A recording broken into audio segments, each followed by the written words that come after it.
விவசாய சொந்தங்கள் அனைவருக்கும் வணக்கம். இன்றைக்கி நம்ம எங்கே இருக்கோம் அப்படின்னு பார்த்தீங்கன்னா, புதுக்கோட்டை மாவட்டம், அதுக்கு பக்கத்தில் இருக்கக்கூடிய கீரமங்கலத்தில் இருக்கோம். இந்த கீரமங்கலத்தில் அதிகமான பயிர்கள் நிறைய இருக்குது. அதுலேயும் வந்து பார்த்திங்க அப்படின்னா எலுமிச்சங்கனி இந்த கீரமங்கலத்தில் நிறைய பண்ணிக்கிட்டு இருக்காங்க. அந்த எலுமிச்சங்கனி விவசாயத்தில் முழுக்க முழுக்க இயற்கையாக கொத்து கொத்தாக எங்கே அதிகமாக இருக்குன்னு பார்த்தீங்க அப்படின்னா, பழம்பெரும் விவசாயி அன்பிற்குரிய ஐயா விவசாய பெருமகன் குமரேசன் அவர்களுடைய தோப்பில் தான் இருக்குது. வாங்க அவர்களை சந்தித்து நம்ம இப்போ நேர்காணல் பண்ணலாம்.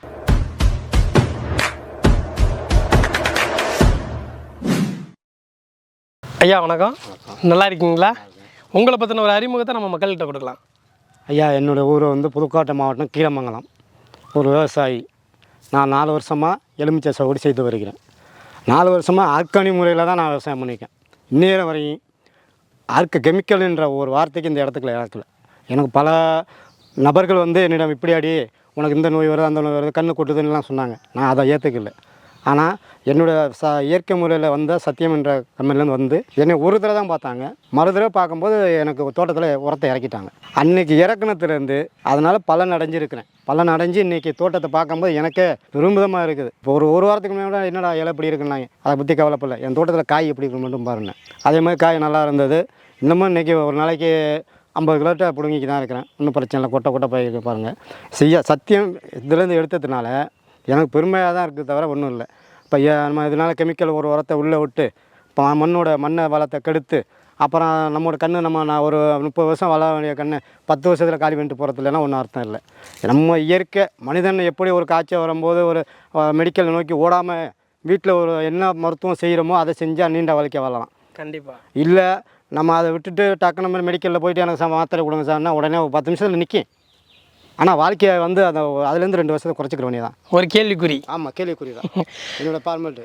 ஐயா, இப்போ நீங்கள் வந்து எலுமிச்சங்கனை போட்டிருக்கீங்க. தொடர்ந்து இந்த ஒரு பயிர் மட்டும்தான் இந்த மண்ணில் பண்ணிகிட்ருக்கீங்களா? இல்லை, நான் வெண்டி போட்டிருக்கேன், கத்திரி போட்டிருக்கேன், செண்டிப்பூ வச்சுருக்கேன். ஆனால் அதில் நம்ம உரத்தை பயன்படுத்தியிருக்கேன். எல்லாத்துலேயுமே நம்ம உரத்தை பயன்படுத்துவேன். நான் என்னைக்கு நான் சத்தியன்ற குரூப்பில் நான் இயற்கை சக்தி வரும்னது நான் செல்லு மூலியம் தான் பார்த்தேன்.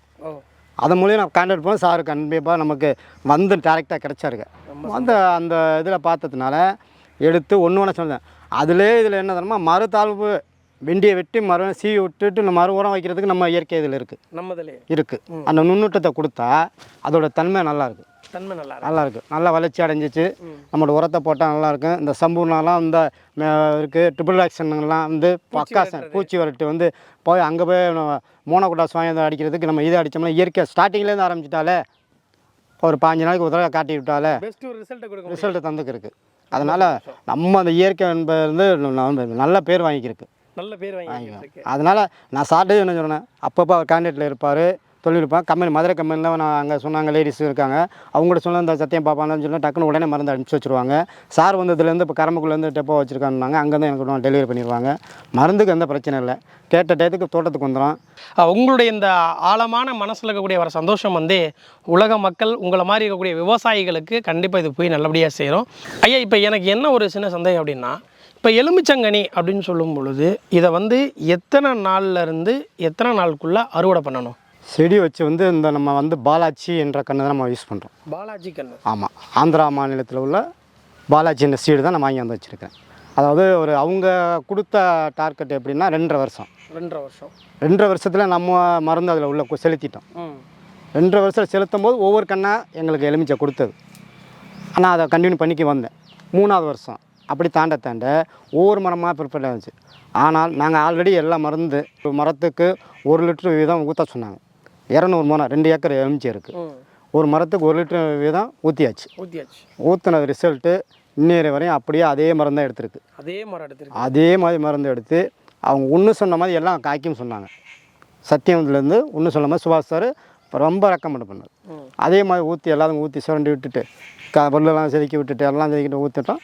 அந்த 1 வருஷம் 4 வருஷத்தில் எலுமிச்சை என்பது நமக்கு நினச்சி பார்க்காத அளவுக்கு எல்லாமே ஒன்று சொன்ன மாதிரி ஒரு வீட்டில் எப்படி பூ பூக்குமோ எதிர்பார்க்காத அளவுக்கு வந்துச்சு. எதிர்பார்க்காத காய்ச்சிக்கு இருக்குது. இப்போ நீங்கள் பார்த்துக்க நம்ம தோட்டத்தை பார்த்தாலே தெரியும் உங்களுக்கு. இந்த எலுமிச்சையில் உரம் வச்சா தான் சபையில் வளரும். கண்டிப்பாக அது வந்து என்பது குறுகிய காலத்துக்கு மட்டும்தான். நம்ம சக்தி இயற்கை உரத்தில் பட்சத்தில் இவ்வளோ எலுமிச்சை காய்ச்சிருக்குன்னா ஆர்கானிக் முல்லை, நான் எவ்வளோ சந்தோஷம் அடைவேன்னு யோசனை பண்ணி பாருங்கள். கண்டிப்பாக 100% உங்களுக்கு ஒரு சந்தோஷம் இருக்கும். ஏன்னா நான் நுழைஞ்சதுலேருந்து பார்த்துக்கிட்டே வந்தேன். ஒவ்வொரு பழமும் கொஞ்சம் வித்தியாசமாக, கொஞ்சம் ஒரு இது கூட வந்து சோடை இல்லாமல் நல்லா அழகாக பூத்து பூத்து வந்துருக்குது. பழங்கள் எல்லாமே தரமாக இருக்குது. ஏன்னா உங்கள் கடை ஒன்று வச்சுருக்கிறீங்க இல்லையா, அந்த கடையில் அந்த எலுமிச்சங்கனி ஜூஸ் குடித்தோம், அவ்வளோ அருமையாக இருந்தது.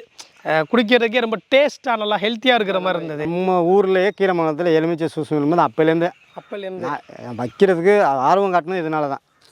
ஏன் நம்ம கெமிக்கலை கலந்து மக்கள்கிட்ட கொடுப்பானே, நம்மகிட்ட இயற்கை உரம் இருக்குது, இப்போ வளர்த்த கன்று இருக்குது, நம்மகிட்ட காய் நம்மகிட்ட கொட்ட போகுது. நம்ம 1 கிலோ 2 கிலோ புழிஞ்சு விடுவோமே, குடிச்சுடுவோமே. நமக்கு கொள்முதல் ரேட்டு இல்லை, நமக்கு ஆவரேஜ் நம்ம கொள்ளையில் பார்த்தா 10 ரூபா தான் 1 கிலோ. கண்டிப்பாக கஸ்டமர் கடையிட்ட போய் வாங்கினா தானே 100 ரூபா 1 கிலோ வாங்க போகிறோம். கண்டிப்பாக. அப்போ நம்ம மக்களுக்கு நல்லதை கொடுப்போம். மற்ற பழங்களில் வந்து பார்த்தீங்க அப்படின்னா ஒரு அரை பழத்தை தான் புளிவாங்க, ஒரு ஜூஸுக்கு போடுவாங்க. ஆனால் நம்ம கடையில் வந்து ஒரு பழத்தை ஃபுல்லாக புளியிறீங்க, அதுக்கான எஸ்டிமேட்லாம் கொடுத்து நல்ல ஜூஸ் எல்லாம் கொடுத்து அது செம்ம டேஸ்ட்டாக இருந்துச்சு. இது எல்லாமே எனக்கு ஒரு ஆச்சரியமாக இருக்கிற என்ன விஷயம் அப்படின்னா, முழுக்க ஆர்கானிக்கில் இருக்கக்கூடிய எலுமிச்சங்கனிக்கு இவ்வளோ டேஸ்ட் கொடுக்குதா அப்படின்றது எனக்கு ஒரு ஆச்சரியமான ஒரு விஷயம். இதில் இன்னொரு கேள்வி எனக்கு என்ன அப்படின்னு பார்த்தீங்கன்னா, நீங்கள் சொன்னீங்க இல்லையா, பாலாஜி அப்படின்ற ஒரு ரகத்தை வாங்கி நான் பயன்படுத்துகிறேன், அது ஆந்திரா மாநிலத்திலேருந்து வாங்கினேன். இப்படி நீங்கள் ஹைப்ரிட் மரங்களை கொடுக்கறதுக்கும் நம்ம ஆர்கானிக் உரங்களை கொடுக்கறதுக்கும் சரியாக ஈக்குவல் ஆகுதா? ஏன்னா இன்றைக்கி பாதி பேத்துக்கு வந்து இருக்கக்கூடிய ஒரு பெரிய பிரச்சனை என்னென்னு பார்த்தீங்கன்னா, ஹைப்ரிட் மரங்களுக்கு நம்ம ஆர்கானிக் உரங்கள் கொடுத்தோம்னா எடுக்காது அப்படின்ற மாதிரி நிறைய கொண்டு வந்துக்கிட்டு இருக்காங்க. ஸோ உங்கள் மூலமாக அதை தெளிவுபடுத்தணும்னு எனக்கு ஒரு ஆசை. அவங்க ஹைப்ரிட்னு சொல்கிறது தப்பு சார். அவங்க என்ன சொல்கிறதே வந்து நாட்டுக்கண்ணுன்றது தான் கொடுக்குறாங்க. ஏன்னா வெளியில் இப்போ இதில் ஒட்டுக்கண்ணெலாம் போடுவாங்க, ஒட்டுக்கண்ணு போகிற ஹைப்ரிட்னு சொல்லலாம். அதுக்கு வந்து 6 மாதத்தில் காய்க்கும். இது அப்படி இல்லை. அவங்க ஒரு சிங்கிளை அவங்க கொடுக்குற டிசிப்ளினா அந்த கட்டை வர கணத்தில் கன்று வேணும், ஓகே, 3 அடி உயரம் வேணும். இது வந்து உண்மையான ஆந்திரா பாலாஜி சீடு.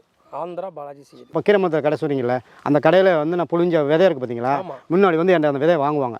நம்ம பழத்துலேருந்து புழிஞ்சு அந்த விதையை வாங்குவாங்க. அந்த விதையை பூரா நான் ஃபில்ட்ரு பண்ணி கொடுத்துருவேன்.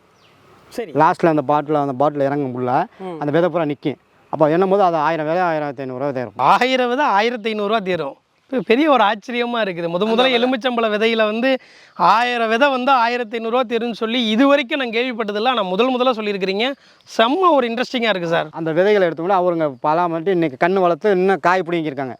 இன்றைக்கி அவங்க சொல்லுவா, உங்கள்கிட்ட வாங்கின எலுமிச்சை கன்று தான் இன்றைக்கி விதை தான் இன்றைக்கி நான் விளைஞ்ச முடியும் போது சந்தோஷம்.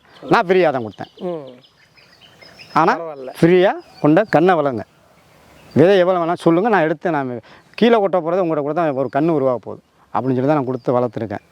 இப்போது இந்த எலுமிச்சங்கனி மரங்களுக்கு நடுவில் நம்ம வேறு என்ன பயிர் போட்டால் கொஞ்சம் நமக்கு இன்னும் வருமானம் கிடைக்கிறதுக்கு சரியாக இருக்கும்? இப்போ எலுமிச்சை கன்னிக்கு வந்து சுத்தமாக காத்தோட்டம் அவசியம் தேவை சார். ரொம்ப காத்தோட்டம் அவசியம். அது வந்து ஊடு பயிர்னு செய்யும்போது, அதாவது ஒரு மரத்துக்கு 20 அடி தேவை சார். ஒரு மரத்துக்கு 20 அடி தேவை. நான் 16 அடி வச்சு போட்டிருக்கேன் ஒரு கண்ணுக்கு. 16 அடி கன்று போட்டதுனால உயரம் வச்சுருக்கு. இப்போ பார்த்தீங்கன்னா 2 கன்று இணையுது பாருங்கள். இந்த மாதிரி இணையாமல் இருக்கிறது ஒரு விவசாயி வந்து இனிமேல் ஒரு கன்று வளர்க்க போனால் 3 அடி ஆழம் பறித்து 3 அடி ஆழம் பறித்து 1 அடி மண்ணை குப்பையை தள்ளி விட்டுட்டு 2 அடி மேலே இருக்கிற அளவுக்கு 1 அடி தான் புதைக்கணும். 1 அடி தான் புதைக்கணும். புதைக்கும் போது அது 4 அளவில் தண்ணி பட கன்று ஆட்டோமேட்டிக்காக இருக்கும். மண்ணை மட்டும் தான் தள்ளி வேணும், குழி கொஞ்சம் வந்து ஓப்பனாக தான் இருக்கணும்.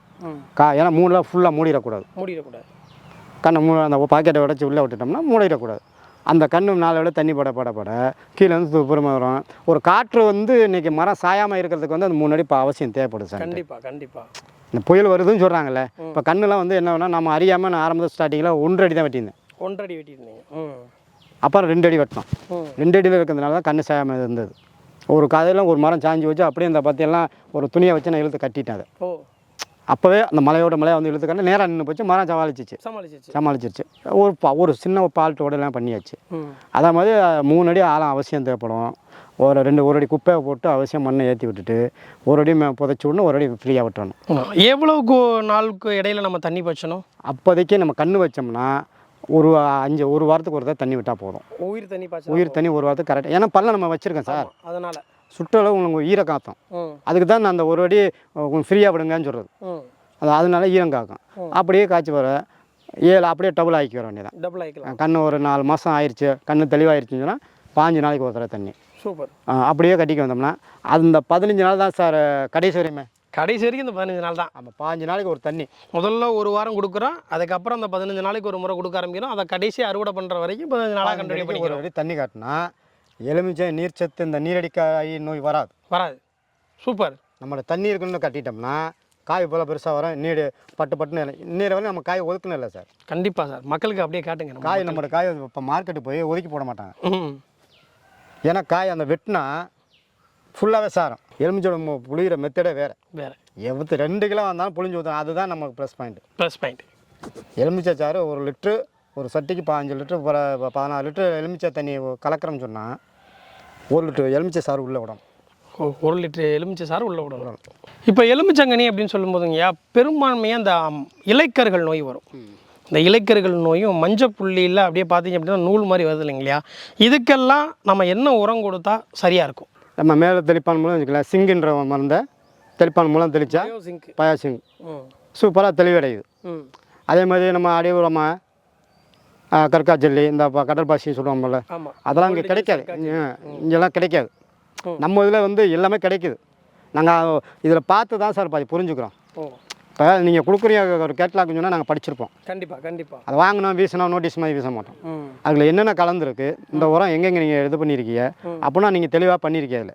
அதில் அந்த ஒரு செய்முறை எப்படி பண்ணியிருக்கேன்றதை நாங்கள் படித்து பார்த்துட்டு சரி நம்ம இப்போ ஒரு கடையில் போய் சார் இந்த மாதிரி இது பண்ணால் அவன் டக்குன்னு 2 மருந்து 4 இதை கலங்க 5 மருந்து 5 அடித்தோம்னா ஒன்றும் ஆகாது சார். ஒன்றுமே ஆகாது. ஏன்னா புதுங்கள அந்தனால நாங்கள் இந்த மாதிரி போனதுனால நான் நேரடியாக இப்போ கேட்லாக் பார்த்து சார்ட்ட சொன்ன மாதிரி சார் வந்து பாப்பா ரைட் இதை அடிப்போம் ரைட்னா ஓகே. அதே மாதிரி தெளிவாகிடுச்சு. சிங்கு அடித்ததுனால ஒரு தெளிவு. ஆமாம். Okay sir. இப்போ வந்து பார்த்தீங்கன்னா இந்த கூட்டுப்புழுலாம் வரும்னு சொல்லுவாங்க இல்லையா? அதெல்லாம் வந்து பெரும்பான்மையாக எலுமிச்சங்கனிகளை தாக்குறதுக்கான வாய்ப்புகள் இருக்கா? இல்லை. புழு வந்து என்றைக்குமே கூட்டுப்புழு வந்து அந்த மஞ்சள் அந்த வெள்ளை நாடா கட்டுறதை பற்றி எல்லாம் அது இருக்க எலுமிச்சைக்கு தான் பாதுகாப்பாக இருக்குது. இருக்க பாதுகாப்பாக இருக்கும். அதனால பிரச்சனை இல்லை. அடுத்த ஒரு வண்டு வராமல் அது பிடிச்சது. அடுத்த வண்டு வராமல் பிடிச்சி உள்ளே வச்சு அதை சாப்பிட்றது. ஓகே. அதை நான் ஓப்பன் பண்ணியே பார்த்தேன். இது எதுக்கு இவ்வளோ பெரிய கூடு கட்டுதுன்னு. அதுக்குள்ளே அவ்வளோ வண்டு இருக்குது. அதுக்குள்ளே அவ்வளோ வண்டு இதை பிடிச்சி கொண்டு போயிடுது. அது நமக்கு வந்து இந்த கருகல் நோய் இந்த மாதிரி வந்ததுன்னா அது ஒரு நாளளவு நம்ம அதுவும் நம்ம உருவாக்குறது தான் சார். இயற்கை முறத்தை புறம்னா கண்ணுக்கு பாதிப்பு வராது சார். கண்டிப்பாக. மாற்று வசதி செய்யும்போது கெமிக்கல் சேர்ந்தால் கண்டிப்பாக வராத நோயும் வரும் சார். வராத நோய் வந்துடும். ஆமாம், இதுதான் இயற்கையில் உள்ளது. சரி, இப்போ இந்த எலுமிச்சங்கனியை வச்சு நீங்கள் என்னெல்லாம் பண்ணிக்கிட்டு இருக்கீங்க? எலுமிச்சை வந்து காலையில் பிடுங்கி தோட்டத்துக்கு வந்து சேல்ஸ் பண்ணுவேன். சேல்ஸு ஒன்லி நமக்கு வந்து இப்போ கடைக்கு எப்படி ஒரு நாளைக்கு 5 கிலோ யூஸ் பண்ணுவோம். 2 கடை ஒரு நாளைக்கு 5 கிலோ கொடுக்குறீங்களா? 6 கிலோ 2 கிலோ சீசனில் இப்போ இந்த இதில் டயத்தில் நான் ஒரு 3 நாள் செடிக்கலாம் 15 கிலோ எடுக்கும் சார். 15 கிலோ எடுக்கும். 15 கிலோ. அதான் கவலையே பட மாட்டாங்க. இப்போ நம்மளோட தோலெல்லாம் வேஸ்ட் பண்ணவே கூடாது. புளிஞ்ச தோலை எடுத்து கூட ஊரியா பண்ணலாம். இப்போ அங்கிட்டு பாண்டி ஏரியாவில் பற்றியெல்லாம் அந்த பலாப்பழத்தை வெட்டி எல்லாமே பண்ணுறாங்க. ஒன்று கூட வேஸ்டேஜ் பண்ண மாட்டாங்க. அதே மாதிரி எலுமிச்சையிலலாம் வந்து ஈஸியாக பண்ணலாம். எலுமிச்சை விளையுது, ஆனால் திடீர்னு ஒரு மார்க்கெட்டை பார்த்தா சரிஞ்சு போயிடும். சரிஞ்சிடும். அது மாதிரி இப்போ அங்கே என்ன வாங்கினா பலாப்பழம் சரிஞ்சாலும் பரவாயில்ல, நாங்கள் எல்லாமே எடுத்து அவங்க பண்ணிக்கிருக்காங்க. ஒவ்வொன்றும் எல்லாம் பாடம் பண்ணி சீசன் மட்டும் இல்லாமல் விலை இருந்தாலும் இல்லைனாலும் நாங்கள் செய்யறதை செஞ்சுக்கிட்டே இருப்போம். ஏன்னா இதை வேஸ்ட் பண்ணக்கூடாது அப்படின்ற ஒரு இதில் பண்ணுறாங்க. கண்டிப்பாக. இது அப்படி இல்லை. எலுமிச்சை அப்படியே கவுத்து விட்டு போயிடுவாங்க டக்குன்னு எதுக்கும். ஆனால் எலுமிச்சை என்றைக்கு தான் பணப்பயிர் சார். பணப்பயிர். இது தங்கம் எப்படி கடைக்கு போனால் காசு கொடுத்து வாங்குறோமோ கண்டிப்பாக எலுமிச்சை கொண்ட கொடுத்தா காசு சார். கண்டிப்பாக. அதுதான் இந்த விவசாயம் நான் ரைட் பண்ணி போட்டது. இப்போ நம்ம கிராம டவுனில் பாருங்களேன், அந்த காயை வரும்போது புள்ளி விழுவும் சார். புள்ளி விழுவும். காயில் புள்ளி விழுவுறது, காய் பெருச்சுன்னு டப்புன்னு தெரிக்கிறது, இந்த பிரச்சனை இருக்குது. புள்ளி தான் வரும், அதிகமாக புள்ளி வருது. என்னடா பண்ணுறீன்னு நான் கேட்டேன். அதுக்கு எங்கள் சித்தப்பா ஒரு பங்காளி ஒருத்தர் சொன்னார், நான் மோனக்குடாஜி அடிச்சு விட்றா அப்படின்னாரு.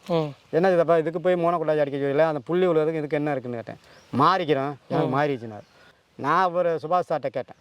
அவர் ரெக்கமெண்ட் பண்ண போகிறோம், இந்த நம்ம தான் உரம் போட்டோமே, இனிமேல் உங்கள் இதில் இருக்கான என் தோட்டத்தில் இது வரையும் நீங்கள் என்னதை பார்த்தாலும் என் காயில் வந்து இந்த மாதிரி இருக்க காய் தான். மஞ்சள்னா மஞ்சள் தான். மஞ்சள் தான். அந்த பச்சைனா டார்க் க்ரீன் தான். க்ரீன் தான். இதுதான் நம்ம விவசாயத்தில் வந்துட்டு இருக்கு. தவிர அந்த ஒரு சிட்ரஸ் நோயின்னு சொல்லுவாங்க, அதை அந்த இலையில் உள்ளது. அதே மாதிரி புள்ளி அந்த மரத்தில் விழும் சார். எதுவுமே இல்லை. இப்போ அவ்வளோ சூப்பராக இருக்குது பார்க்குறதுக்கு. எந்த வெடிப்பும் வர்றதில்லை, மஞ்சள் அந்த புள்ளியும் விழுறதில்லை. நம்மகிட்ட இயற்கை பயன்படுத்தினா கண்டிப்பாக வேறு நோய்க்கு நம்ம எதிர்பார்க்க வேண்டியதில்லை. ரொம்ப அருமையாக நமக்கு பழம் பிடிக்கும். ரொம்ப ஒரு இன்ட்ரெஸ்டிங்காக ஒரு நுணுக்கமாக யோசித்து இந்த விவசாயத்தில் இருக்கீங்க. உங்களுக்கு சத்யம் அக்ரோ கிளினிக்கினுடைய மிகப்பெரிய ஒரு வாழ்த்துக்கள். இன்னும் தொடர்ந்து நீங்கள் நிறைய விவசாயம் செய்யணும். மக்களுக்கு வந்து இந்த இயற்கை மீதான ஒரு பாசத்தையும் ஒரு அன்பையும் உங்கள்கிட்ட இருந்து எங்களுடைய இந்த வீடியோ மூலமாக கண்டிப்பாக போய் சேரும். நிறைய இளைஞர்கள் வந்து இன்றைக்கி இந்த இயற்கை பக்கம் திரும்ப ஆரம்பிச்சிருக்காங்க. அவங்களுக்கெல்லாம் நீங்கள் ஒரு வழிகாட்டியாக இருந்து சத்யம் அக்ரோ கிளினிக்கோட தொடர்ந்து பயணிக்க எங்களுடைய மனமார்ந்த வாழ்த்துக்களை தெரிவிச்சுக்கிறேன். ரொம்ப நன்றிங்க சார். தன்னுடைய தோட்டத்தில் இயற்கை மூலமாக நான் இவ்வளோ சம்பாரித்து இன்றைக்கி நல்லா இருக்கிறேன், அதுக்கு ஒரே காரணம் இயற்கை தான் அப்படின்னு சொல்லியிருக்கிறாங்க. அந்த இயற்கைக்கு துணையாக நிற்கக்கூடிய நம்ம சத்யம் ஆக்ரோ கிளினிக்கினுடைய தயாரிப்புகளை பற்றி ரொம்ப அழகாக பேசியிருக்கிறாங்க. ஐயா அவர்களுக்கு மிகப்பெரிய ஒரு நன்றியை நாங்கள் தெரிவிச்சுக்கிறோம். உங்களுடைய பணி மென்மேலும் சிறக்கட்டும். இன்னும் சொல்லப்போனால் இதைவிட உலகம் தாங்காது. இயற்கை அதனுடைய பாரத்தை நாம் மற்ற உரங்களை கொடுத்து கெடுப்பதை விட சிறந்த முறையில் இயற்கையோடு சுவாசித்து இயற்கையோடு பழகினால் நிச்சயம் வெற்றியும் சரி, மகசூலும் சரி, மகிழ்ச்சியும் சரி, நம் வாழ்வில் ஆரோக்கியமாய் வளர்வதற்கு சத்யம் ஆக்ரோ கிளினிக்கினுடைய தயாரிப்புகள் இன்னும் செயல்பாட்டிலே இருக்குதுன்றத இந்த வீடியோவில் உங்களுக்கு அழகாக சொல்லியிருக்கிறாரு. இது மாதிரி நிறைய விஷயங்களை வந்து நம்ம தெரிஞ்சுக்க போகிறோம். தொடர்ச்சியாக எங்களோட பயணிங்க. நன்றி, வணக்கம்.